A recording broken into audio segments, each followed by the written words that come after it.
Luka and the Fire of Life is it's kind of a quest novel. The little boy, 12-year-old boy, Luka, discovers that his father has fallen into a sort of coma and is fading, you know, and is in danger of losing his life. And he knows, because his father, the famous storyteller, that in the magic world there exists this thing called the Fire of Life, which, if you can get it, can save a life. You know, and the trouble is that you can't find it because nobody ever has. And if you find it, you can't steal it because nobody ever has. And if you steal it, you can't bring it back, which nobody ever has. So he has to do 3 impossible things to save his father's life. Well, you know, 20 years ago, I wrote a book for my then 12-year-old son, Haroun and the Sea of Stories. And my younger son, Milan, who is now 13, he read it a few years ago, and ever since then he's been agitating for a book of his own, because although he likes Haroun, he knows it was written for his brother. So he's been saying, you know, where's my book? And the thing that I thought was there's a line in a Paul Simon song called St. Jude's Comet, which is sort of a lullaby, to his son.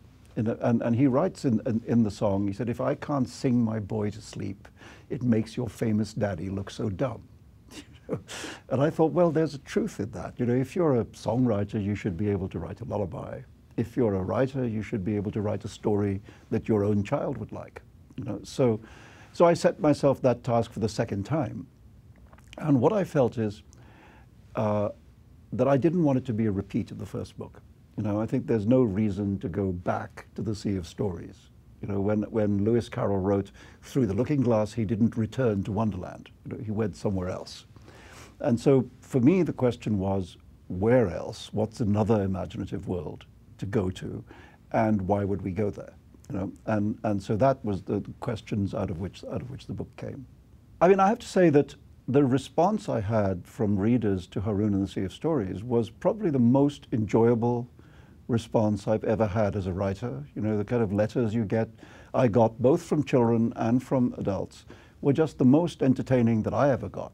You know, and I hope that they will find this one is as good as that. I mean, I was actually quite nervous. I thought, you know, if you've had a book like Haroun, which people are very fond of, you don't want its companion to be a damp squib. So I hope people will think it's not a damp squib. The child it's written for, I have to say, believes it to be better than Haroun and the Sea of Stories, but then he's biased because this one's his book.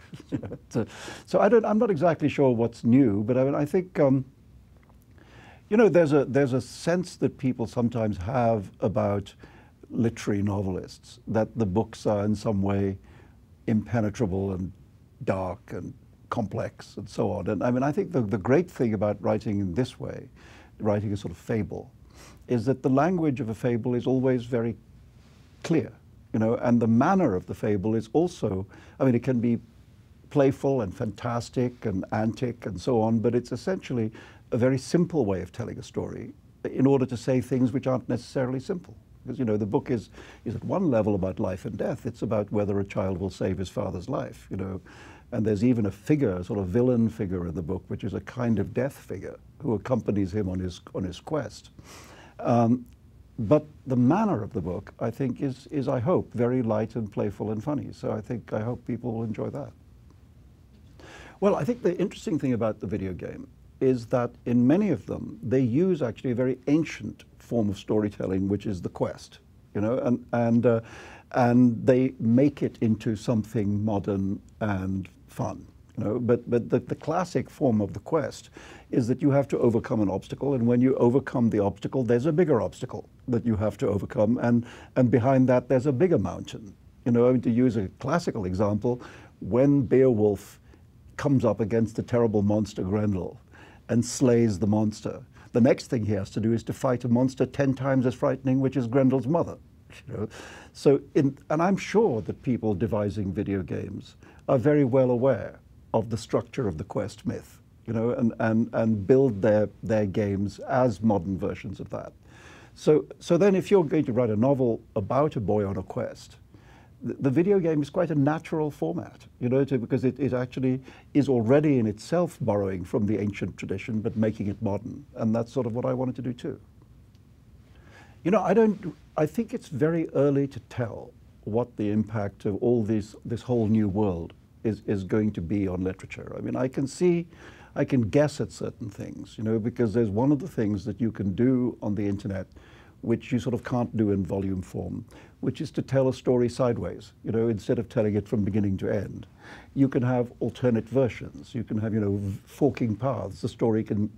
The reader can decide that if such and such happens, the story goes left, and if it doesn't happen, the story goes right, and you can actually write both versions, you know. So there are things you can do with the form, with the electronic form, that are different than you can do in a book, you know. And I think writers are only just beginning to become aware of what that potential is. You know? So I think it's I'm certainly not going to be writers like me who do that. It's going to be people aged 21 or 22. So, I mean, I'm interested to see it though, because you know, every new form that comes into being creates its own variation of the arts, you know, and I think with the internet we're just beginning to see it. I don't think we're there yet. A few years ago, gave my literary archives to Emory University in Atlanta, and that was, of course, one component was a paper archive, but the other component was a digital archive comprising, you know, 3 or 4 old computers and things like that. And one of the things it showed me, of course, is that computers date faster than anything else, because already some of those early computers, it's quite difficult to access the information on them, you know, because, I mean, who knows what a floppy disk is anymore, you know, and they had to really perform an act of technological excavation on some of these old computers to, you know, to rescue, if you like, the material from them, and then to put it in a kind of emulated form, you know, on another computer. Now, of course, there's also, it raises enormous privacy issues, because there's lots of things you have on a computer, you know, your address book with all your friends' phone numbers in it, you know, all kinds of letters you've written to your bank manager, things that you would not want to become widely available. You know? So we had to go through a very long, I mean, a process that took 2 or 3 years, of which the biggest element was to talk about privacy issues and what material should be kept away from the public gaze and what could be shown. Because I don't know, if people want to look at my work notes and manuscripts and drafts and so on, I mean, I don't care really. You know, that's it. I mean, I'm pleased that people want to, and I'm happy to make that available for study. But private life, I think, has to remain private, because after all, I'm not just protecting my privacy, I'm protecting the privacy of people who write me letters, or of people who are friends of mine, or my family, or whatever, you know, and it's unreasonable to have their private material exposed just because I've given my archive to a university. You know? So we had to go through a lot of that. I was very nervous about making the switch to computers, which I only did in about 1993 or something like that. It was the first computer I ever had, which is relatively late, you know. And I was worried because I didn't know what kind of impact it would have on my writing. But actually, very quickly, I got rid of all those worries, because first of all, it's kind of like when you buy a new pen, you know, there's about a week when you have to break it in, and then it's just the thing you're writing with. And it's very much the same thing I felt about my first computer, which is that very soon it just became the thing I was writing with. And in many ways it helped, because like many writers, I was obsessed with presenting readers, publishers, etc., with clean pages, not pages with lots of Xings out, you know. And when you're using a typewriter, of course, that means you have to endlessly retype the page, which is fabulously boring, you know. And in a computer, of course, you can clean up the page much more easily, obviously. And so what it did, I found, was that it took away boring time spent doing mechanical actions, and actually left me more time to focus on the sentences themselves, the work itself, you know. So I very quickly became a complete convert, and have remained so. What I think that books at their best do, I mean, speaking as a reader, not a writer, is that they give you a world to inhabit that you want to be in, you know, and that you feel is enriching and enjoyable and entertaining, but you just want to be there. And I mean, I find when I'm really enjoying a book that I slow down, you know, because actually I sort of don't want it to end. you want to stay in the world. You know, it's a little sad when you get to the last page and there's an empty blank sheet there. You know, so I think that's, you know, what a writer, whether it's an adult book or a children's book, I think it's the same thing.